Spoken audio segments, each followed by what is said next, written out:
அந்த மூட்டு மாற்று அறுவை சிகிச்சைன்னு வரும்பொழுது, நெறைய பேர் ஒருவேள நான் பழையபடி இருக்க முடியாதோ! அப்பிடின்ற ஒரு பயத்திலேயே தள்ளி போடுறாங்க அப்பிடின்றத பார்க்குறோம். அது எப்படி சரியா இருக்குமா? இல்ல அவங்க அதுக்கப்புறம் கரெக்ட்டா அவங்க வேலைய அவங்க பார்க்க முடியுமா?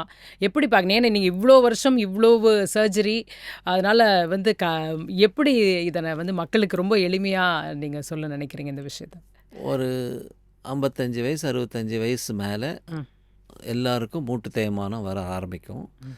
அதிலேயே டிஃப்ரெண்ட் ஸ்டேஜஸ் இருக்குது. Stage 1, stage 2, stage 3, stage 4, stage 5 அப்படின்னு இருக்குது.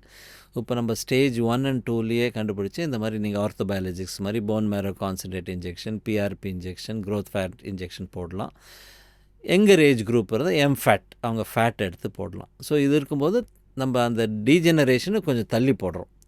பட் இதே ஸ்டேஜ் 4, 5 அப்படின்னா வளைஞ்சிருக்கு முட்டு, நடக்க கஷ்டப்படுறாங்க, உட்காந்து எந்திரிக்க கஷ்டப்படுறாங்க அப்படின்னு சொல்லும்போது அவங்களுக்கு மாற்று மூட்டு அறுவை சிகிச்சை, robotic knee replacement or regular knee replacement நம்ம பெர்ஃபார்ம் பண்ணும்போது they will 100% pain free. They will be very happy. ஏன்னா இது நோய் கிடையாது, மெக்கானிக்கல் ப்ராப்ளம். ஒரு மெக்கானிக்கல் ப்ராப்ளம் வந்து ஒரு ஹிஞ்சு கரெக்டாக இருந்தால் தான் வலி இல்லாமல் மூவ் ஆகி சவுண்ட் இல்லாமல் நார்மலாக இருக்கும்.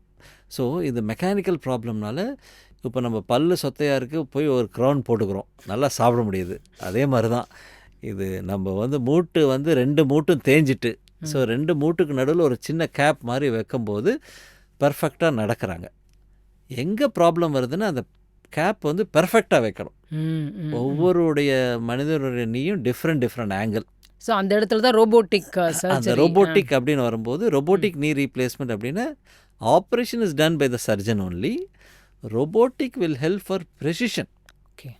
ஒவ்வொரு நீயும் டிஃப்ரெண்ட் ஆங்கிளில் நம்ம இருக்குது. ஸோ அதனால் எல்லா நீயும் ஒரே நீ கிடையாது. ஸோ அந்த டிஃப்ரெண்ட் ஆங்கிள்ஸை கால்குலேட் பண்ணிவிட்டு எந்த ஆங்கிளில் நம்ம கட் பண்ணிவிட்டு எந்த ஆங்கிளில் அந்த நீ இம்ப்ளான்ட் ஃபிக்ஸ் பண்ணும்போது லாங்கிவிட்டி ஆஃப் த இம்ப்ளான்ட் ஒன்று நல்லாயிருக்கும். ஸோ தட் அந்த பர்டிகுலர் ஆங்கிள் நம்ம நீ ரீப்ளேஸ்மெண்ட் கரெக்டாக இந்த பேஷண்ட்டுக்கு இந்த ஒரு 3 டிகிரி தான் 4 டிகிரி தான் அப்படின்னு நம்மளுக்கு அந்த கரெக்டாக ப்ரெசிஷன் சொல்கிறது வந்து robotic knee replacement. So when you do the precisely something பேஷண்ட்டுக்கு வந்து faster recovery, so that pain is very less.